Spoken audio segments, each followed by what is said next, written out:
important message, and he has just driven over from the library. Isn't Mr. Worthing in his library? Oh, I thought he was in the rectory. Thought he was going on important business that he was urgently needing to speak to you about. Pray ask the lady to come out here, and you can bring tea. Yes, miss.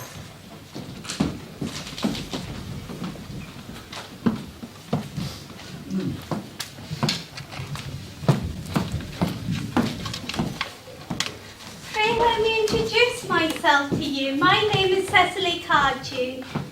Cecily Cardew? What a very sweet name. Something tells me we're going to be great friends. I like you already more than I can say, and my first impressions of people are never wrong. How nice of you to like me after such a short time. Pray sit down. I may call you Cecily, may I not? With pleasure. Perhaps this might be a favourable opportunity for my mentioning who I am. My father is Lord Bracknell. You've never heard of Papa, I suppose. I don't think so. Outside the family circle, Papa, I am glad to say, is entirely unknown. I think that's as it should be. The home seems to be the proper sphere for the man.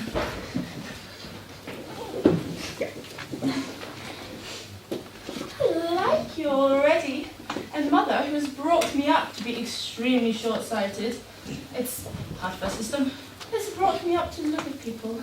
So do you mind my looking at you through my glasses? Not at all, Gwendolyn. I'm quite fond of being looked at.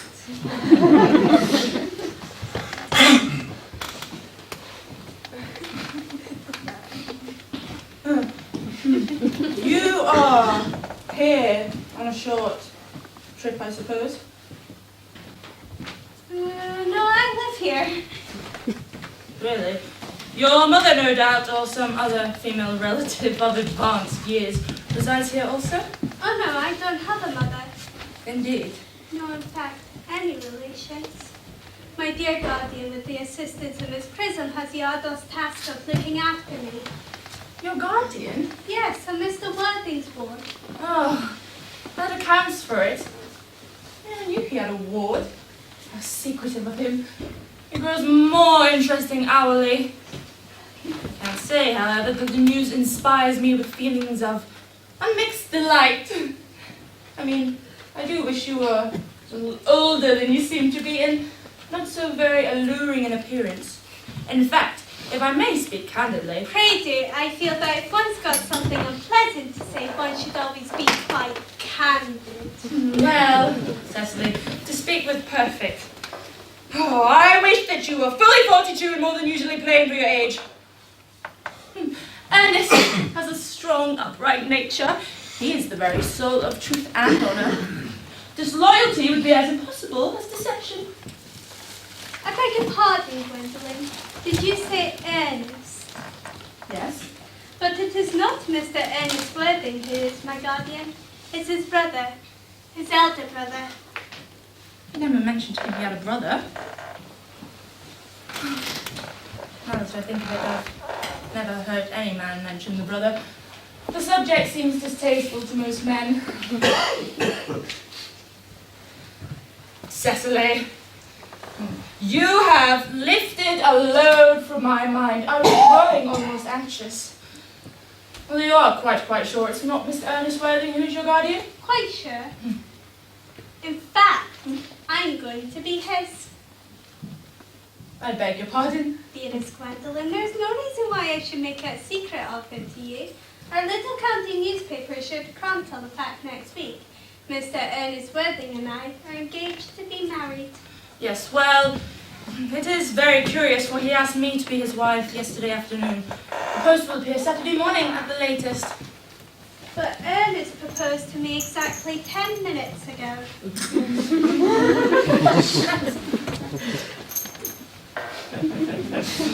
Well, it's rather curious.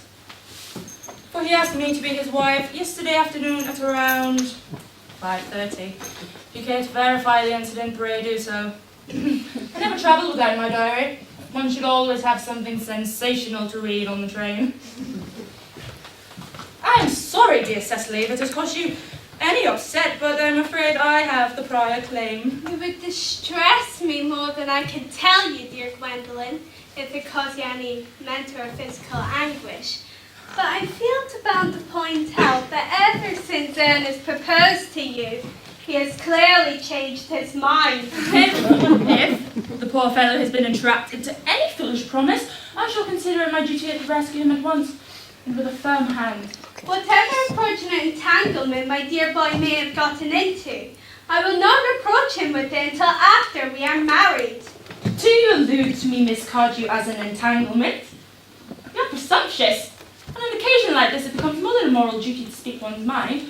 It becomes a pleasure. Do you suggest, Miss Fairfax, that I entrap Ernest into an engagement? How dare you? This is no time for wearing a shallow mask of manners.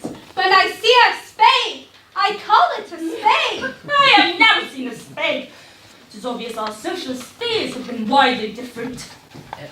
Should I lay the tea as usual, miss? Yes, as usual.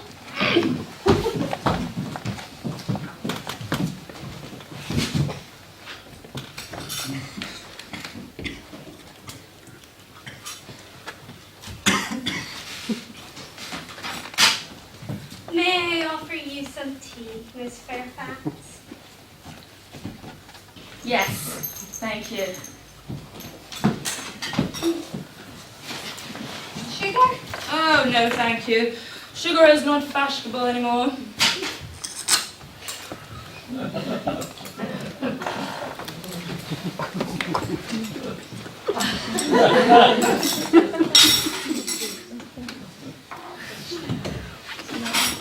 Cake or bread and butter?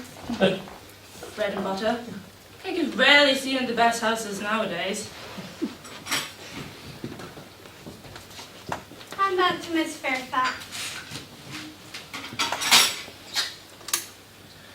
Oh, thank you.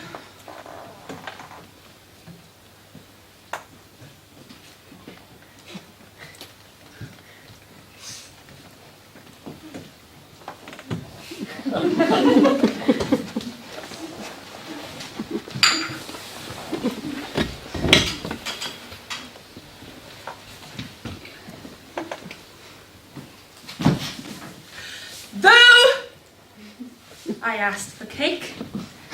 I did ask for bread and butter. You have given me cake.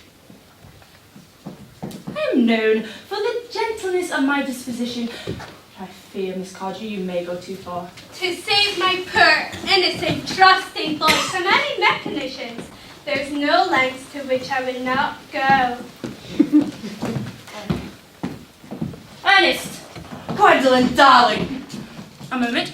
Are you engaged to be married to this young lady? To little Cecily? Of course not. Thank you. You may. I knew there must have been some misunderstanding, Miss Fairfax. The gentleman whose arm is presently round your waist is my guardian, Mr. John Worthing. This is Uncle Jack. John! Oh! Here is Ernest. Cecily, my own. A moment, Ernest. Are you engaged to this young lady? To what young lady? Oh, good heavens. Gwendolyn. Yes, to good heavens, Gwendolyn. I mean, to Gwendolyn. Of course not. Thank you. You may? Oh, Cecily. I'm sorry to say this, but the man who is now embracing you is my cousin, Algernon Moncrief. Algernon Moncrief! Oh! Are you called Algernon? I cannot deny it. Is your name really Jack? I could deny it if I liked. Go. I could deny anything if I liked, but my name certainly is Jack. It's been Jack for years. A gross deception has been practiced on both of us. My poor wounded Cecily! Oh,